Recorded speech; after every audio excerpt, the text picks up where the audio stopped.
Buen día, nosotros somos estudiantes de la Universidad Pedagógica Tecnológica de Colombia. Mi compañero Daniel Cepeda y quien les habla Miguel Díaz. Este video es con el propósito de sustentar el proyecto final de la asignatura Modelado de Sistemas al ingeniero Wilder y a quien le interese aprender sobre modelado de sistemas.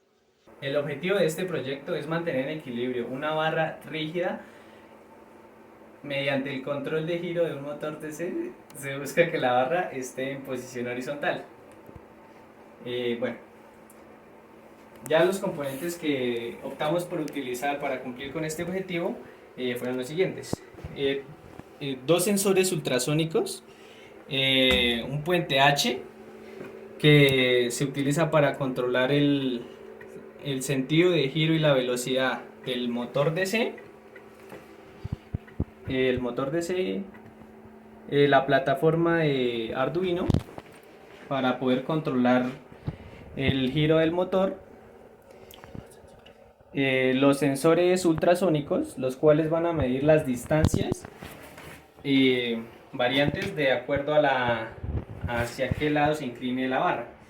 Además, se cuenta con una barra de cierta longitud y un cilindro, los cuales poseen un coeficiente de fricción para asegurar que cuando la barra, mejor dicho, para asegurar un muy buen agarre entre el cilindro y la barra y así poder equilibrar la barra. En esta parte del video les voy a explicar el funcionamiento del programa que hicimos en Arduino IDE para controlar los sensores, el puente H y en su defecto el motor. Primero que todo utilizamos los pines 7, 6, 12 y 11 para nuestros sensores, tanto el izquierdo como el derecho. Recordemos que este va a ser dos de entrada y dos de salida, uno por cada sensor. Después colocamos los pines del motor, IN3 y N4, que serían los que controlan la dirección del motor, y ENB en el pin 10, que sería el que controla la velocidad del motor. Setpoint es nuestro punto de equilibrio, nuestra referencia de equilibrio, donde la barra se va a mantener en horizontal perfectamente. La máxima diferencia, o sea, cuando la diferencia entre las dos barras sea de 10, esto está en centímetros, 10 centímetros, el PWM va a ser el máximo del motor, y cuando sea 4 va a ser mínimo. Este sería aproximadamente nuestro punto de equilibrio, es decir, las barras cuando tengan menos de 4 centímetros de diferencia, es decir, 2 y 2 desde su punto de referencia, va a estar bien. En la parte de nuestro factor exponencial, esto es debido a que necesitamos que cuando la diferencia de las barras es máxima, nuestro PWM sea máximo, pero no necesitamos que sea de forma lineal, sino que sea de forma exponencial. Esto es para eso. En la parte del void setup, acá inicializamos los pines de los sensores como entradas y salidas respectivamente. Inicializamos también los sensores del motor como salidas. Inicializamos la comunicación serial a 9600 baudios y colocamos la velocidad inicial del motor en 60 de PWM. Ya nuestro void loop utilizamos la función medir distancia, que más adelante la vamos a ver. Esta es para colocamos los pines izquierdo y derecho. Esto es para medir la distancia de lado y lado repetidamente en el loop. Después imprimimos esta distancia en el monitor serial, tanto la de la izquierda como la de la derecha, y después ejecutamos el ajustar PWM, que más adelante la va a ver, Esta utiliza los datos recolectados en distancia izquierda y distancia derecha. Eh, Acá tenemos la función medir distancia. Esta viene con el trigger pin y trigger echo.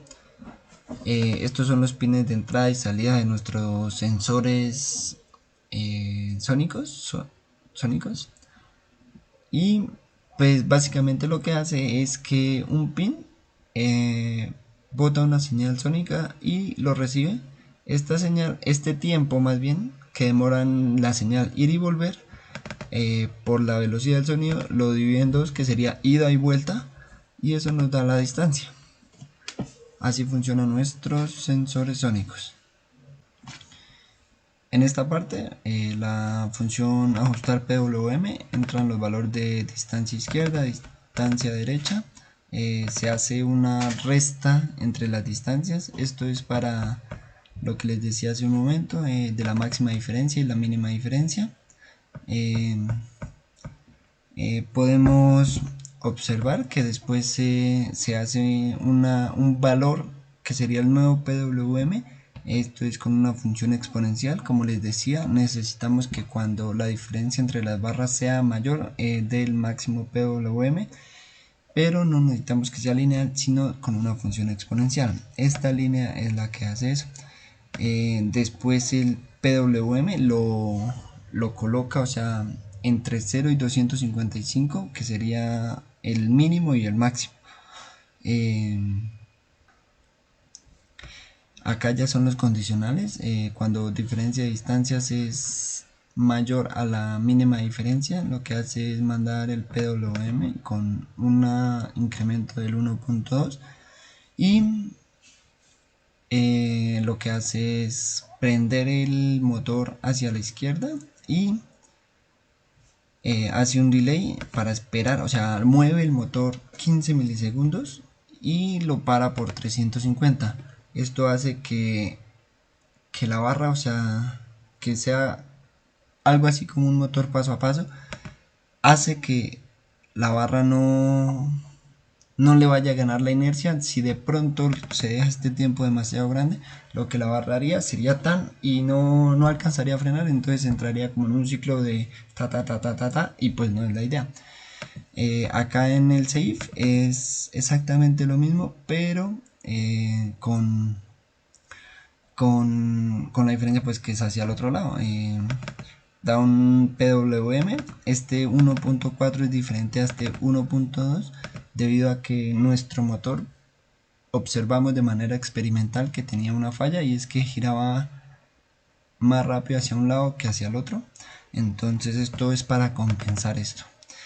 Lo mismo, se prende hacia el lado diferente y espera 15 segundos y después espera, se para y 350 segundos espera.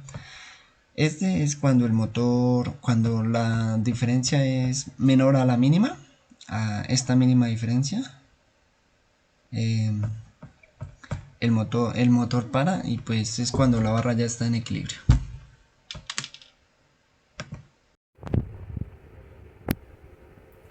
En esta parte del video les voy a explicar cómo funciona nuestro montaje.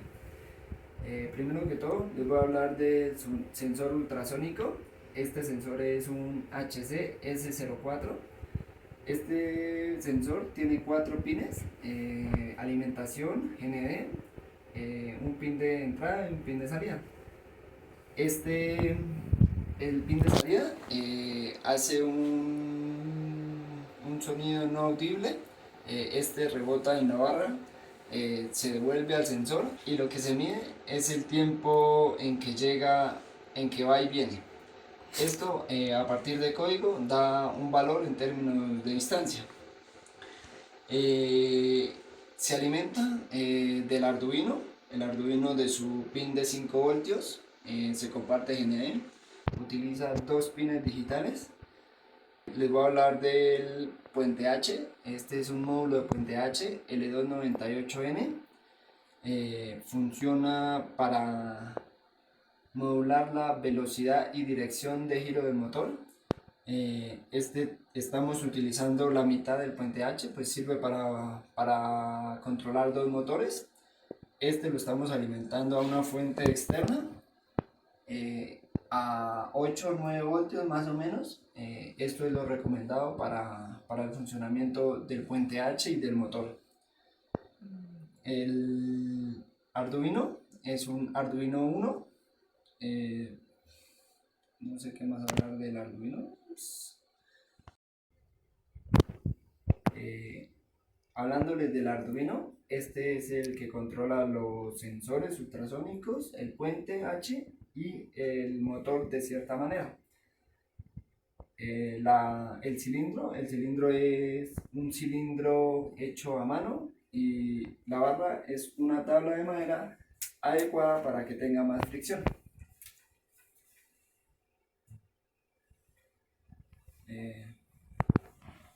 Como podemos observar, al perturbarlo se estabiliza. Bueno, como podemos observar,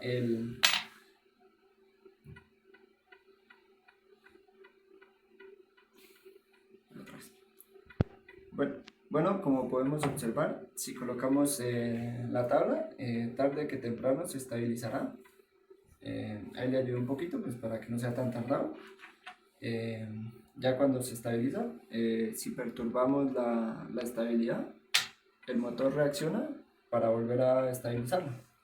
Depende del peso, la posición, la fuerza con la que se le coloque el objeto en este caso, o se le aplique una fuerza, el motor reaccionará. Depende de varios factores, de la fuerza, la posición, el tiempo en que se demora la barra en estabilizarse. Si la movemos abruptamente, pues no funcionará, ya que no es un sistema anclado. La falta de fricción haría que la tabla se cayera. Acércate. Estamos moviendo una moneda para probar el funcionamiento.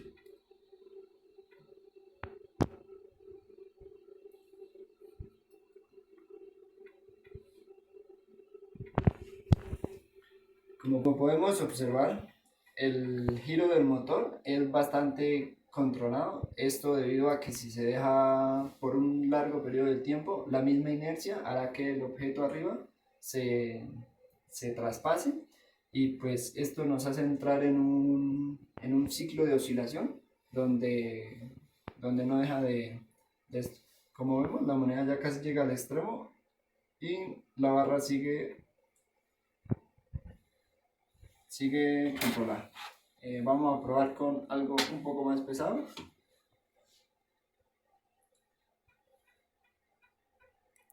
Como podemos observar, la moneda se gira un poquito. Esto debido a que carece de fricción por este lado, la tabla, pero ya se estabilizó. Vamos a seguir dándole a ver hasta donde alcanza.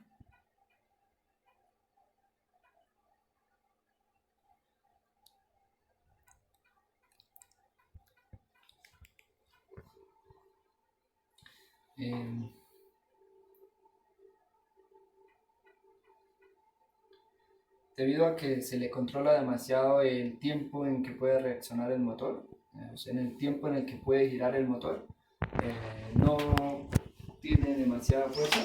Entonces vamos a seguir probando con pesos pequeños, por decirlo así.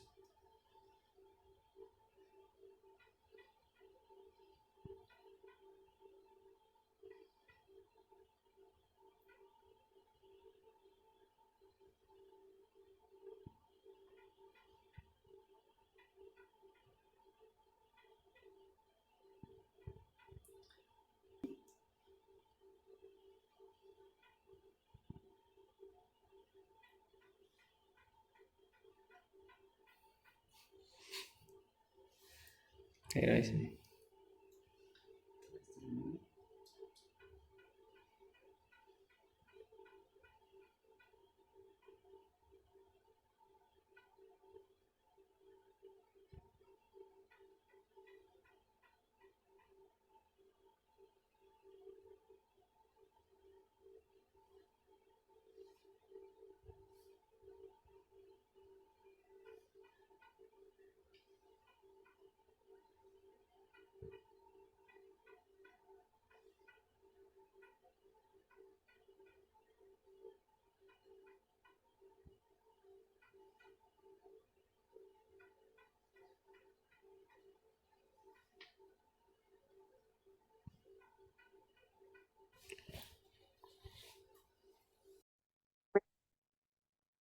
Bueno, a continuación vamos a explicar el modelado matemático del sistema.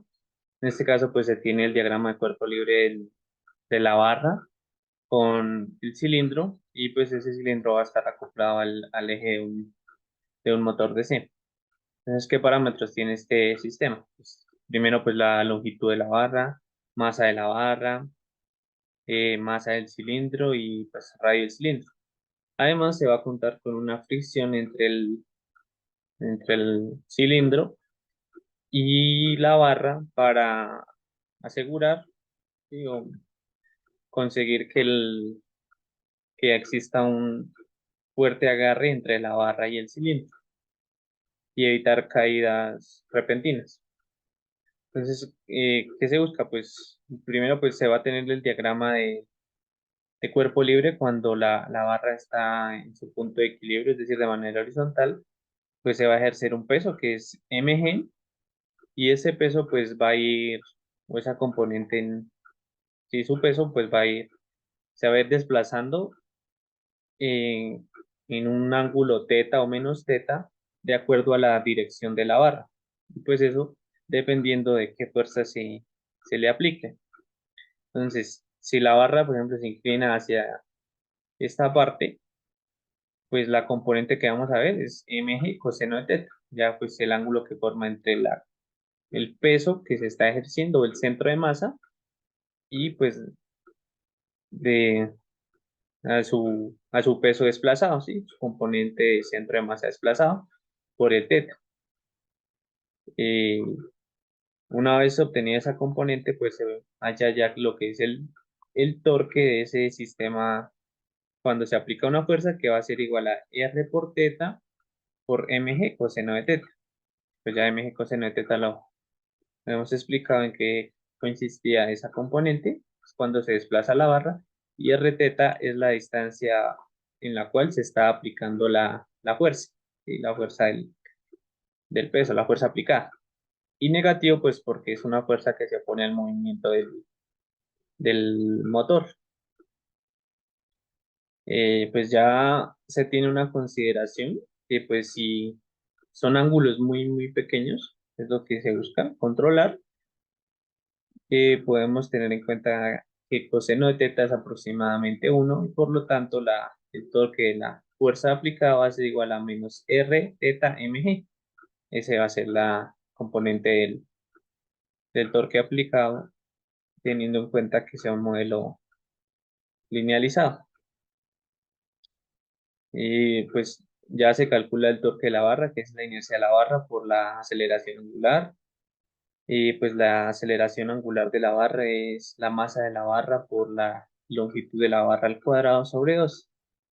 Ahora, para calcular la inercia de la barra, se calcula sumando cuando se tiene en cuenta su longitud más su altura. En este caso, pues la altura va a ser de 4 milímetros. Se va a utilizar una barra de 4 milímetros de grosor. Por lo tanto, pues se asume muy pequeña, entonces, pues es muy pequeña, pues por lo cual solo va a contribuir su longitud en la barra para su inercia. Además, cuando se vaya a agregar un peso a la barra, pues se va a adicionar una inercia, que pues va a ser una inercia de una masa puntual, la cual está descrita de esta manera. Ya al reemplazar esto, pues se le va a sumar a la barra total y pues por consiguiente al reemplazarlo ya se tiene que ser radio al cuadrado por teta al cuadrado.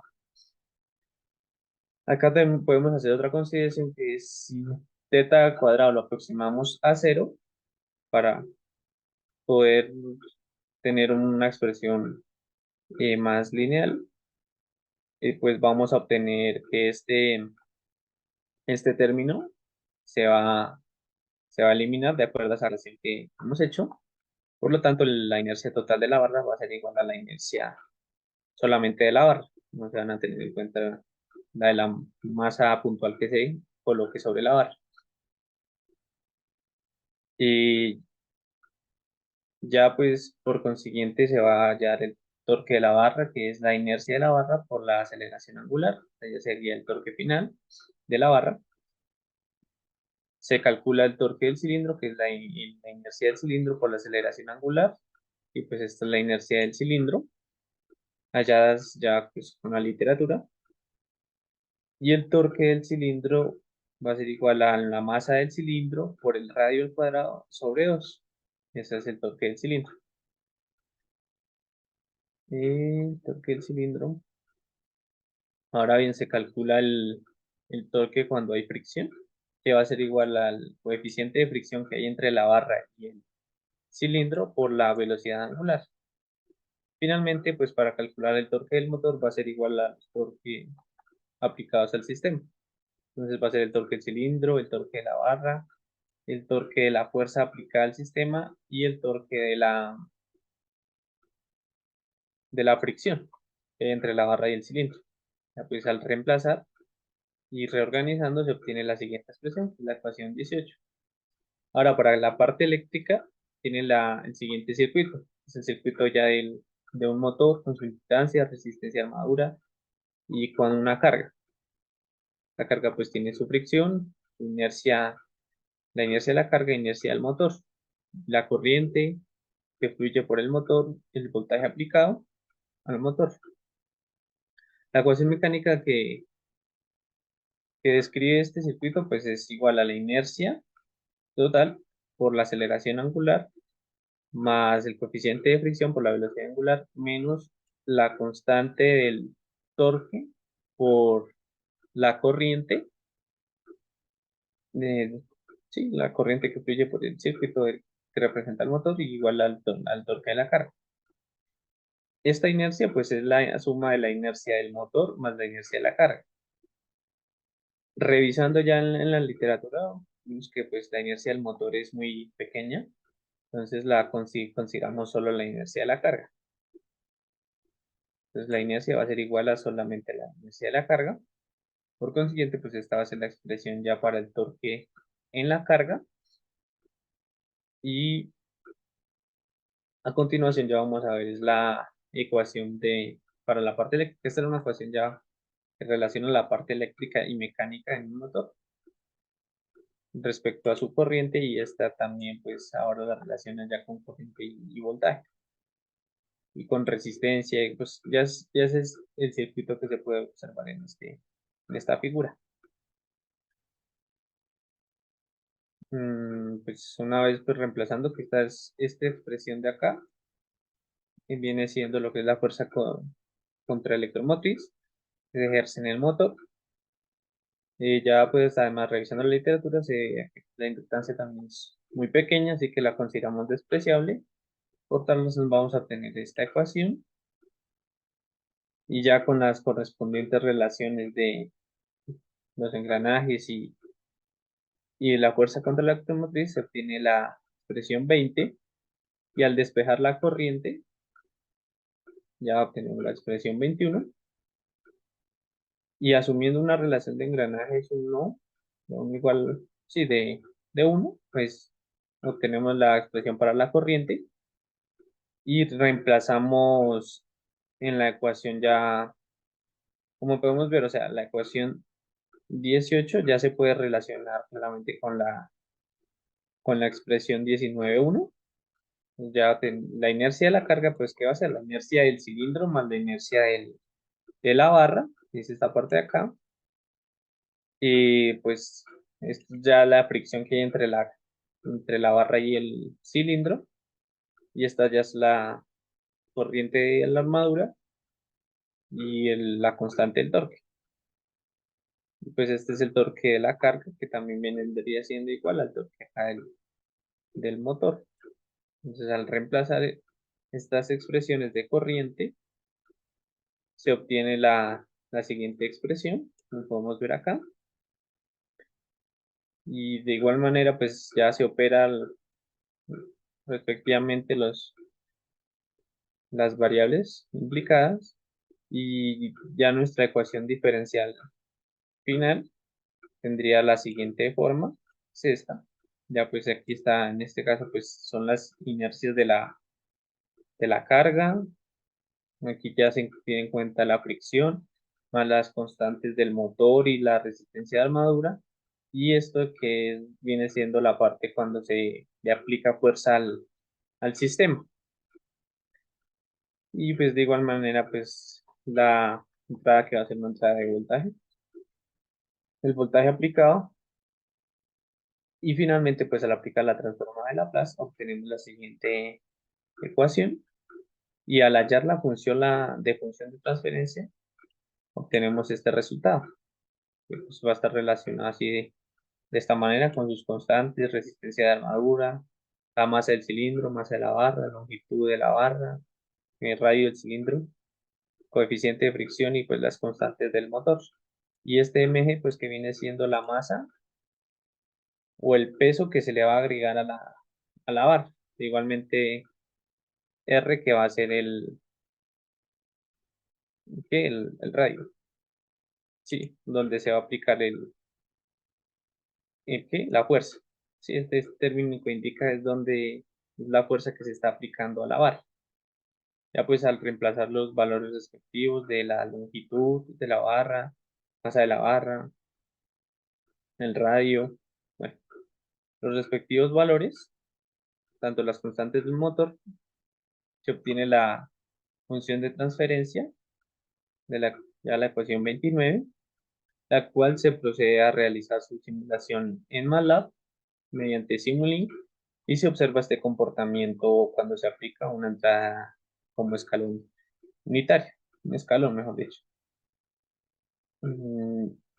Esta gráfica que se obtiene acá es cuando tomamos el coeficiente de fricción nulo, o sea, este factor lo asumimos como cero para observar qué resultados obtendríamos ya como respuesta en nuestro sistema.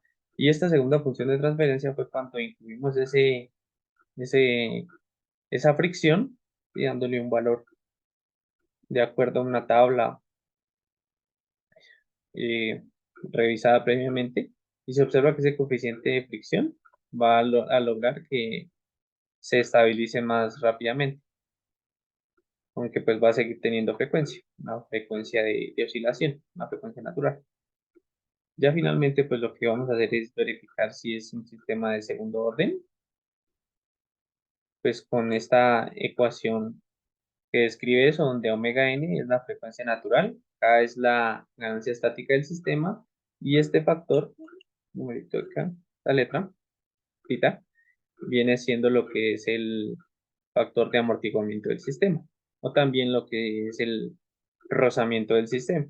Entonces ya al relacionar estas expresiones, eh, y pues asegurar que se queden, que los coeficientes sean, coeficiente del mayor grado sea igual a 1, pues hay que dividir todo por 2.22 y en el numerador vamos a tener esta expresión. Hallamos la frecuencia natural, va a ser 0.97 radianes por segundo, coeficiente de amortiguamiento, que va a ser 0.0113, y ya para concluir, pues observamos que si ese valor se encuentra entre 0 y 1, se dice que es un sistema subamortiguado. De acuerdo a las gráficas 3 y 4, pues podemos observar que son sistemas subamortiguados. Cabe aclarar que pues, a la medida que se varíe esta fricción, pues esta respuesta va a ir cambiando. Entonces ya sería la respuesta final de los sistemas, de nuestro sistema barra cilindro, controlado por un motor DC.